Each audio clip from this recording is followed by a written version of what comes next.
Enya baako, enya 10. Containers na mako 3008. I haven't confirmed my figures. 3,000 plus containers. That in 2006 September, and then of course what Temahabo, national security, ready. Temahabo in 2006. ECG containers and mako 317. One more containers and that's only be do more than 2,000. And your friend SEO. It's be more details, no time with dates. ECG phone check our records. 25th June, then of course what Temahabo about ECG containers.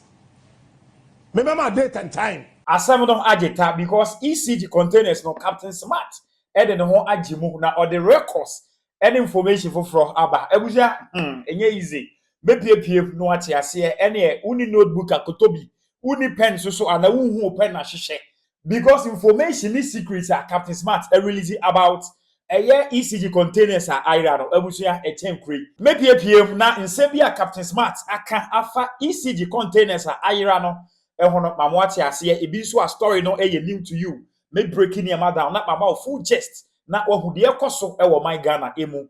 Aha, AJ gossips. Messels at Obecha for video. Now we are washing so I'm only a bisa to me, aka. Now, on subscribing to channel now, messels at Obe subscribing. No about the money so. We are selecting all. So the droppy video obey first person. I will say Ebeka na bibiano. To me, I kama.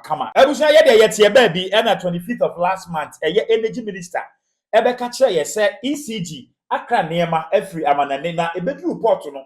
Aban enyeska emfenyi over 2,500 containers. Afe enema ni gu ho na aban enyeska emfenyi no 1,003. With materials, cables, and other accessories. ECG has not been able to clear those containers. And so as we speak, we have 2,500 containers stuck there and stranded. And as they stay there, it attracts a lot of penalties and demurrage. And yesterday, the briefing I got is that so far, the demurrage alone is estimated at 1.5 billion. This is unacceptable. 1.5 billion cedis. This is unacceptable. The first question is that what led to this untenable situation? Why would ECG adopt that model? Not just a seven aye hu enti o se mpanyimfo do mu na si fom na ba bia 1,300 containers no akwa akodi no omu hwehwe na omu de ba ntia ne omu hye ase se omu hwehwe no mu hu bi so. Okay.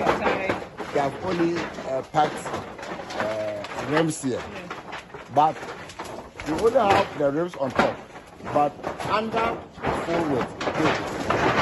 And yesterday we have to take some off to expose this side, and that is some of the evidence that we have here.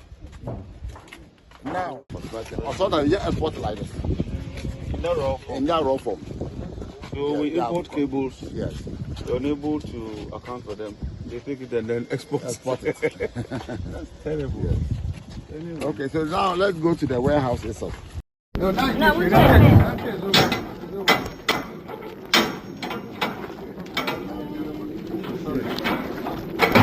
Cooking table. No, but even bamboo, all right, so no, but I want everybody to have you. There are many, so we need to.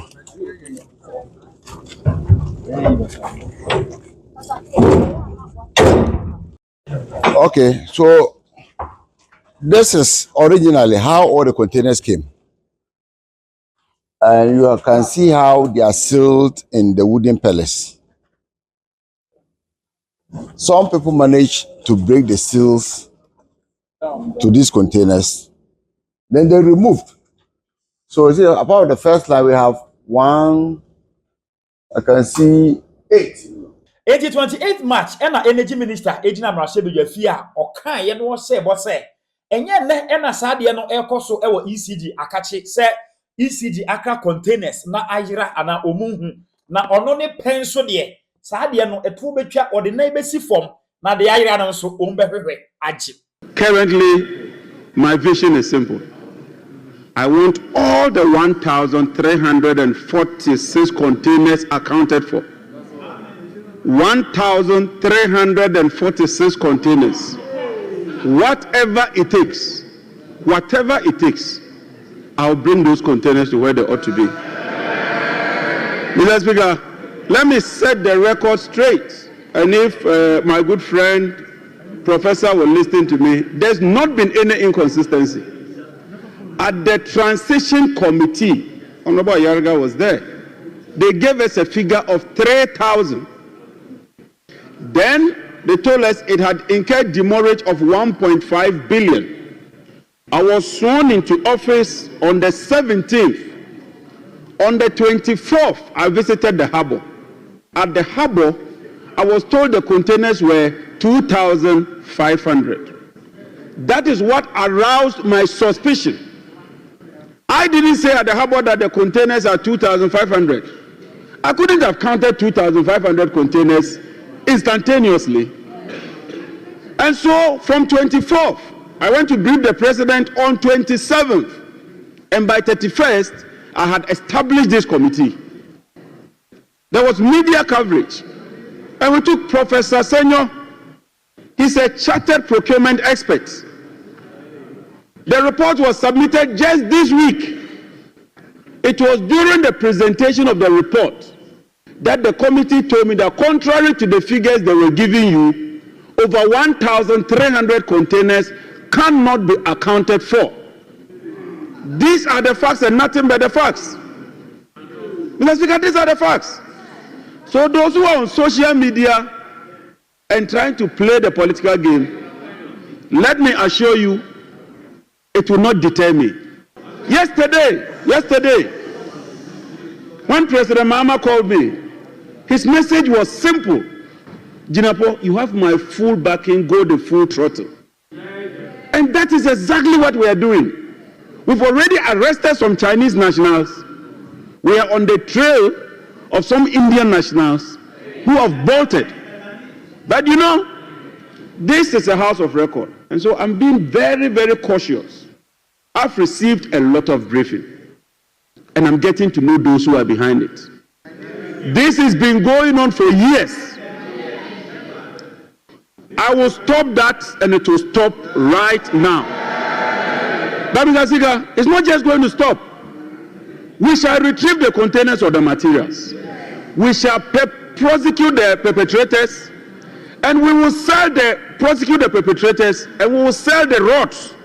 A few days ago, and Honorable Kwame A+, and so Emma Yenyan and TSA, o match a track be our name person so at ECG cables are Ira Yehu baby after any other. I was a big able track anymore. ECG as my yekin. Messi mama 2 weeks it will be over. Just give us about 2 weeks. As some new. Me constituency ye che truck ECG nyoma.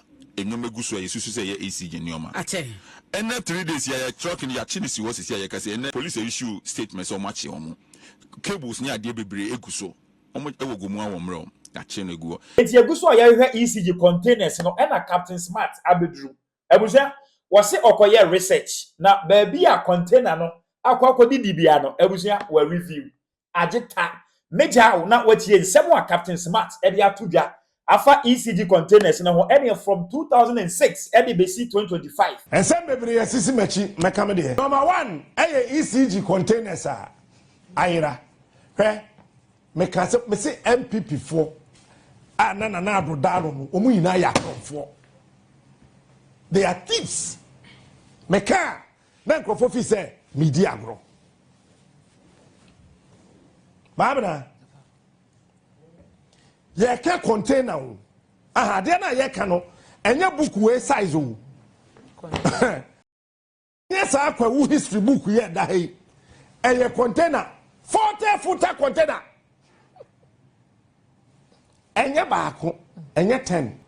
Containers le mako 3,008. I had to confirm my figures. 3,000 plus containers. Maybe investigations are ECG can come and dispute. ECG for power. They can come and say, Captain, they are kind of correct. But I know the nonsense I'm talking about.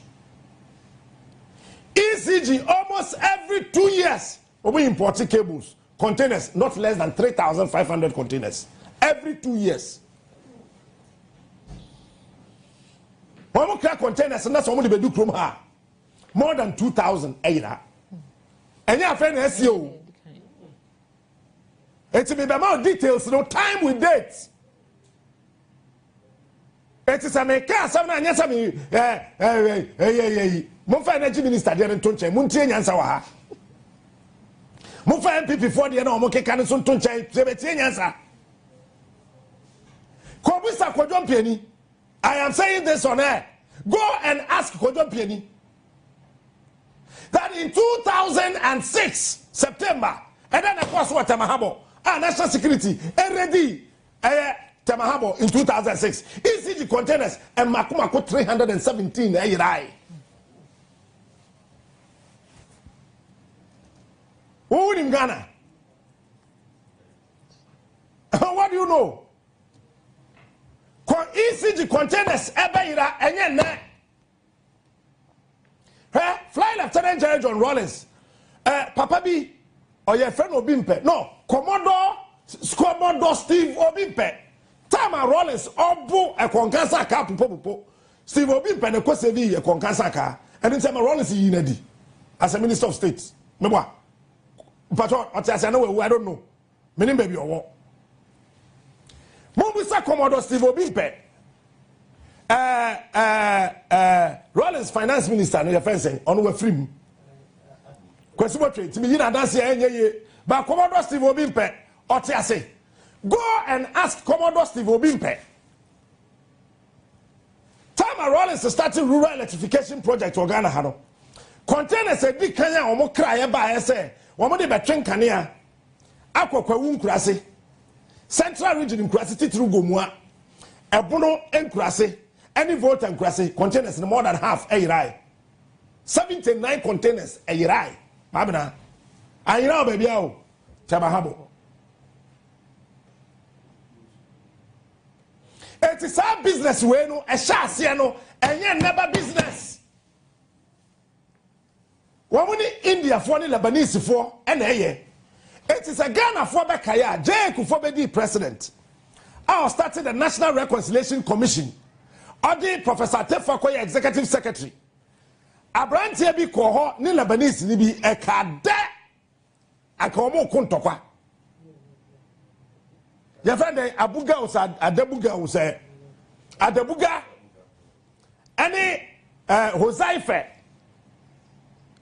sa wo mu mienu no oka asem bi wo ho se eye ono Hosaife no ene ko no wakochuki eye Lebanese fo no ama aban no mo pesa video number ambehu na adabuga ntimi anka asem ni na say that time na containers na yira otamahaba Lebanese fo na eto enti se omotori a na se Hosaife se hwan ne yese oba ho se yese na wa anye se ya chiame na wa nchiame a na wakoka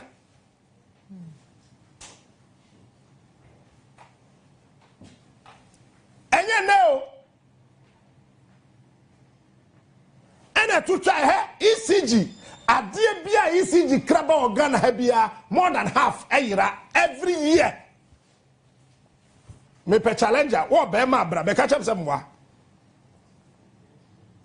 ECG adie bia okra bia ECG ekoto A4 sheets A4 sheets here they print ABCD EFG A4 sheets ECG kra A4 sheet from Kaneshi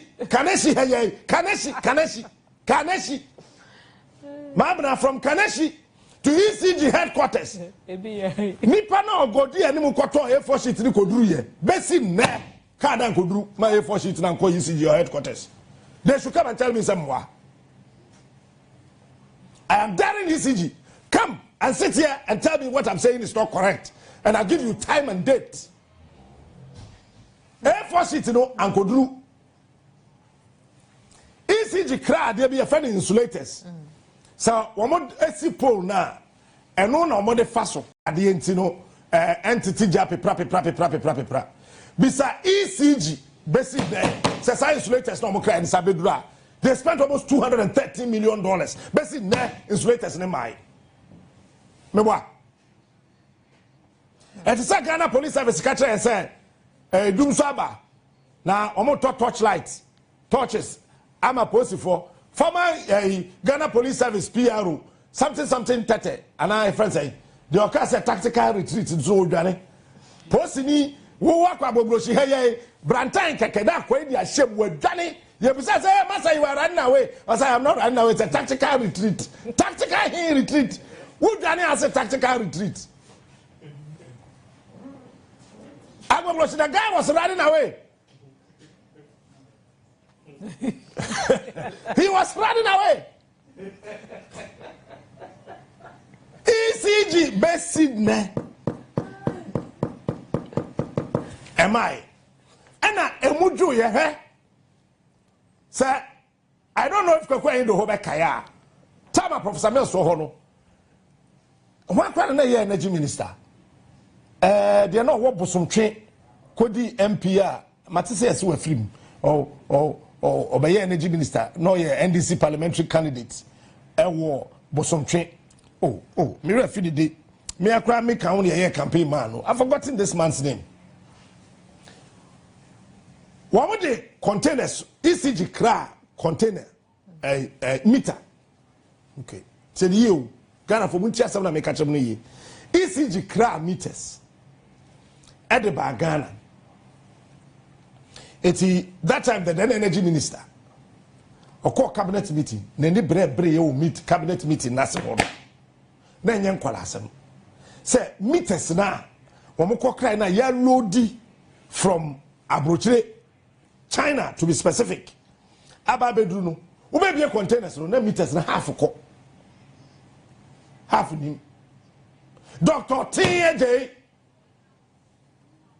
Dr. T, ni dino no. I say, what dream one on Tiadian as energy minister, and on the core cabinet, and also by investigating. Me will say ECG said basic ne report away.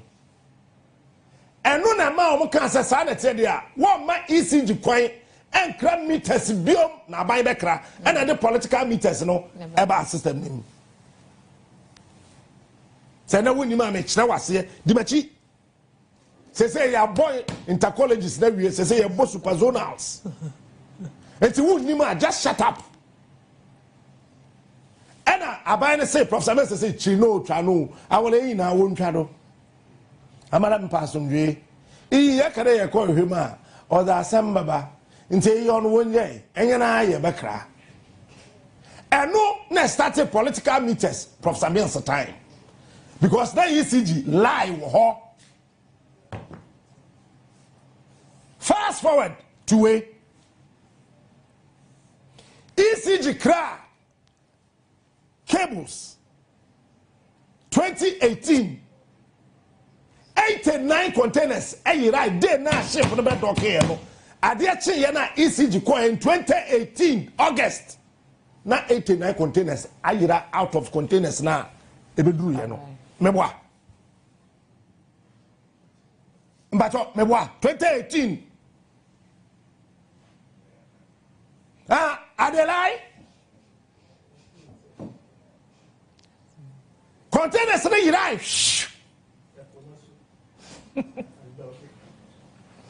na containers na 8 and 9 2018 na yira Adelai ECG Mumra na mumekasa. Pacho mwa. 2019 nyame ye adom. Man tese ECG containers ayira ebedu 2020. ECG ankasa ekoye report ema Asante Apietu. Former IGP so wui. So that man is not dead. He's alive. Ask him. ECG penny focus said the way omu cables no money ama eyira watema habo no omu dwene ho a omu ntiase 2020 asem na make control we na ye beto aba if you aba no ebeye business ebeye deal 2021 month be na mijai angel no May and me ba ha 1st June ECG phone check our records 25th June, then of course what habo about ECG containers. Remember date and time. Make 2021, 25th June. And then, of course, Tamahabo, ECG containers. Maybe some per challenger. We are Bema, no Abba. Meant now, if you can't go, what Bema UT. We get yet, Mario, and I know you are not a canquas better.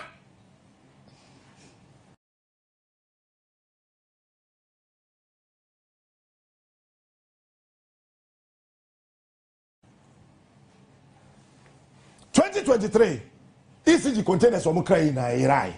Yes, Nina Irai, no match them. ECG containers now almost say, this is the deal. Each container costed $500,000. Container back on. And you're a woman here $500,000. Oh, make another that's the idea. 2023 containers nearby no. Now $429,000 per container. Almost 400 a year. And yes, almost 400 nearby Nina a year. Now ECG Shisha wo and a show more free. And my own penny be a need to send me din or resigning. ECG me wa. Mo issue statement. Maybe say me per challenger. If somebody kwesi say major adwen o say me wu o say me don wo boa o wuntimi take. Ya bo intercolleges na wie. Ya twempena na wie say ya ware. Ya bo superzonals. Na kwa me on the 12th. O say guess e okuma no mpo bia Josephine ope ware 13th.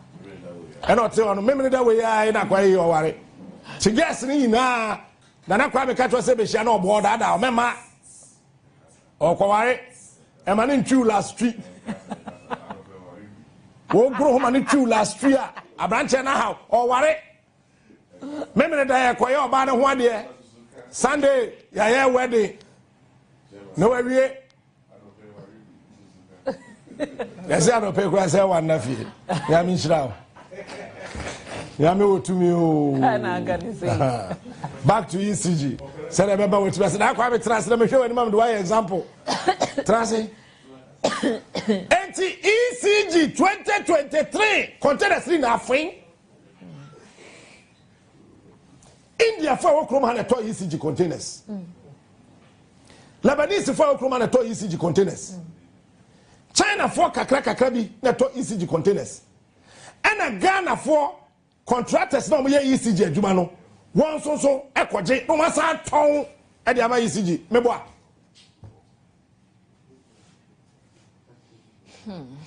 meboa na enti 2023 odo ECG containers ni nyina ye fin no wo mo se wo mo hwehwe tio ECG crack containers the fear bruchere de bagana. And then ECG twinya aside the same cables now mokra efi abruchere bagana no. Wo mo ye den no mo to Ghana ha 2023 November. Mo kan kire me. How were you able to purchase those electrical cables? Ghana ha company be na yesa cables ni bi. Mo kan kire me. ECG eto cables, also mato cables no Ghana ha at a low cost. Now let me explain the low cost to you. Container number $429,000. That's the value of one container. As of 2023 November. And ECG say what to container number $250,000 Ghana to enyam faso why are there pa yam 17 freno me bwana. The attorney said, on one kasa ECG in the container na ira was spending $429,000. And on the akra container na bedru Ghana. And I see ECG when yesika and trade duty.